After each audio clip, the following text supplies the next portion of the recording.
Hi, what's up? It's Sarah. Alexa, turn off my living room TV. Power off. Okay. Tonight we are reading the. Hold on. I'm stuck. What am I on? There. Tonight we are reading the Tale of Peter Rabbit, continuing our nature series. And I just found out that my video is I'm videotaping the wrong way. So that's interesting. Hold on. Guess I have to put it in sideways and then turn it. Yay. And the light. The light. Get my MacBook going. Okay, turn the light around.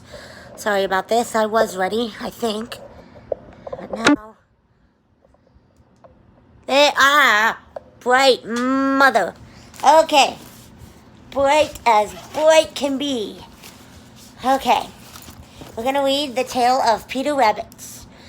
And yeah, let's get her done. Hope you guys enjoy this story. The tale of the story is never go into Mr. McGregor's garden. That's what I took away from it. But I don't know. Now I gotta find it.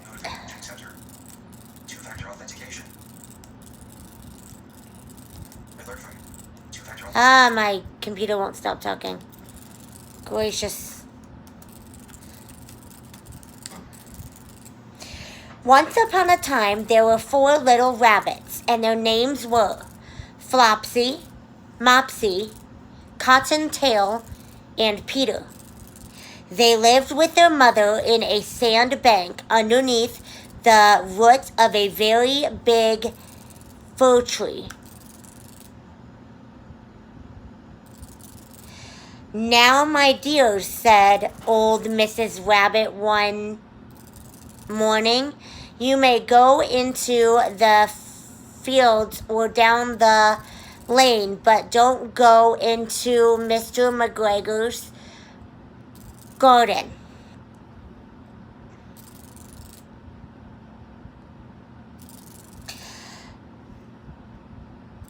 Skip the images. Gosh.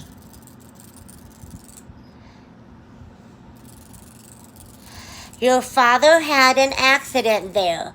He was put in a pie by Mrs. McGregor. Now run along and don't get into mischief. I am going out.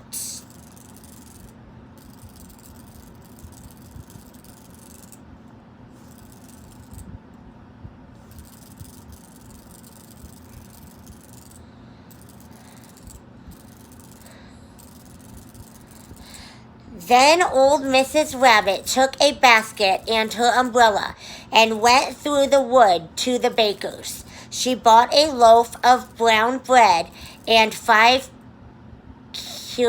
currant buns. Flopsy, Mopsy, and Cottontail, who were good little bunnies, went down the lane to gather blackberries.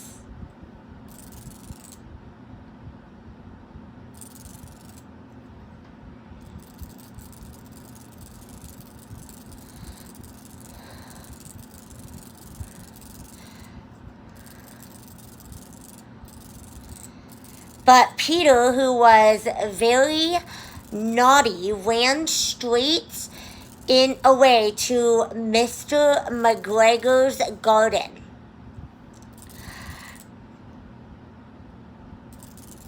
And squeezed under the gate.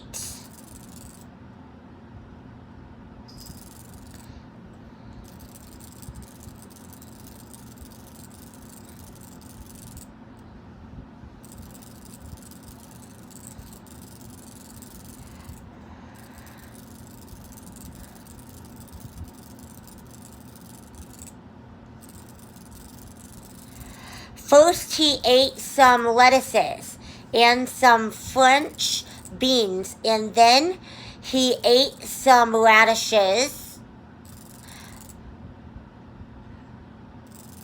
and then, feeling rather sick, he went to look for some parsley.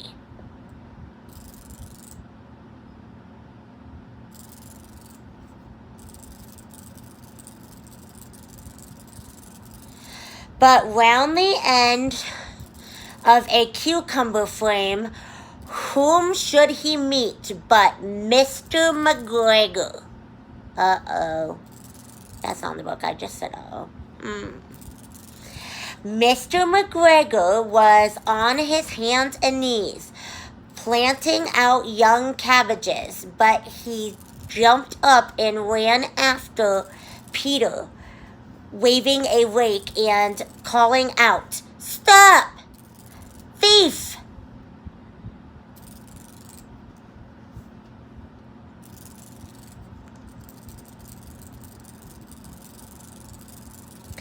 Peter was most dreadfully frightened. He rushed all over the garden, for he had forgotten the way back to the gate. He lost one of his shoes among the cabbages.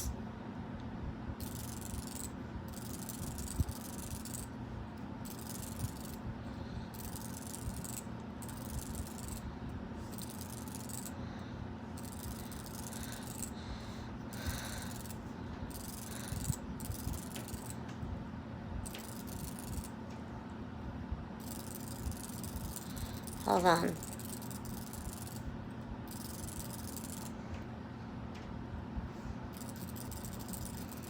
Lost my place.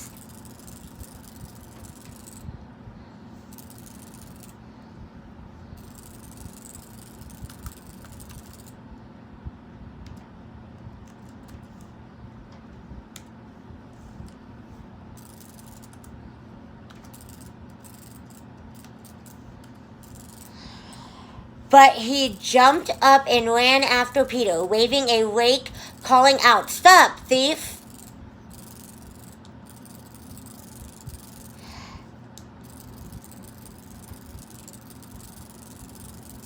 Peter was most dreadfully frightened. He rushed all over the garden, for he had forgotten the way back to the gate. He lost one of his shoes among the cabbages, and the other shoe amongst the potatoes. After losing them, he ran on 4 legs and went faster, so that I think he might have got away altogether if he had not unfortunately ran into a gooseberry net and got caught by the large buttons on his jacket. It was a blue jacket with brass buttons, quite new.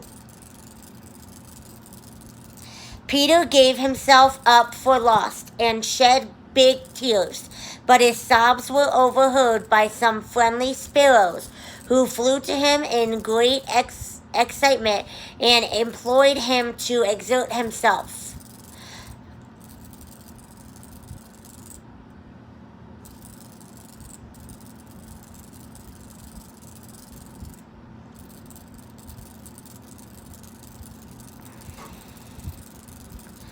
Mr. McGregor came up with a sieve, which he intended to pop upon the top of Peter, but Peter wriggled out just in time, leaving his jacket behind him, and rushed into the tool shed and jumped into a can. It would have been a beautiful thing to hide in if it had not been so much water in it.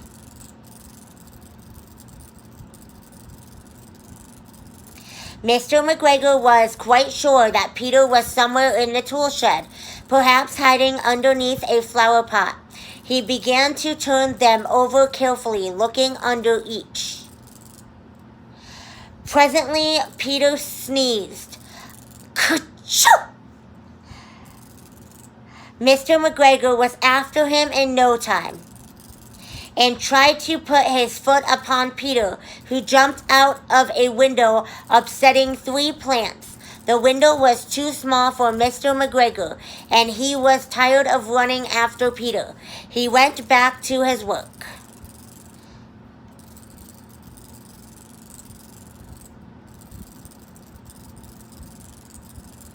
After a time, he began to wander about, going lippity-lippity, not very fast, and looking all around. He found a door in a wall, but it was locked, and there was no room for a fat little rabbit to squeeze underneath.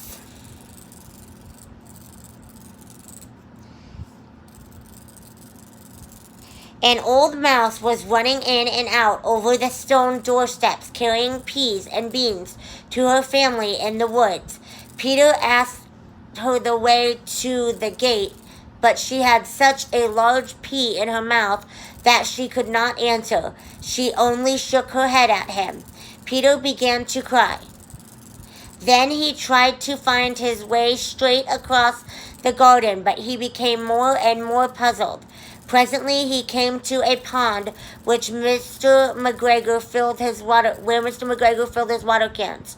A white cat was staring at some goldfish. She sat very, very still, but now and then the tip of her tail switched as if it were alive. Peter thought it best to go away without speaking to her. He had heard about cats from his cousin, little Benjamin Bunny.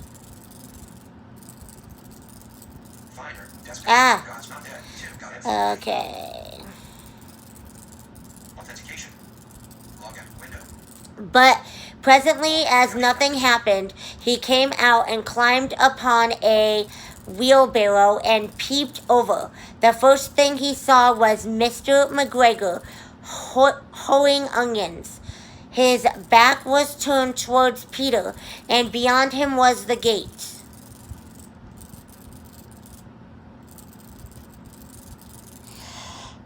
Peter got down very quietly off the wheelbarrow and started running fast as he could go along a straight walk behind some black currant bushes. Mr. McGregor caught sight of him at the corner, but Peter did not care. He slipped underneath the gate and was safe at last in the woods outside the garden. Mr. McGregor hung up the little jacket and the shoes for a scarecrow to frighten the blackbirds.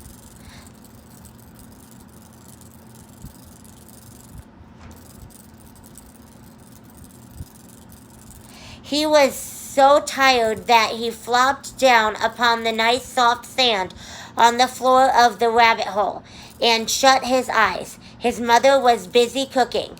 She wondered what he had done with his clothes. It was the second little jacket and pair of shoes that Peter had lost in a fortnight. A fortnight is an old term for 2 weeks.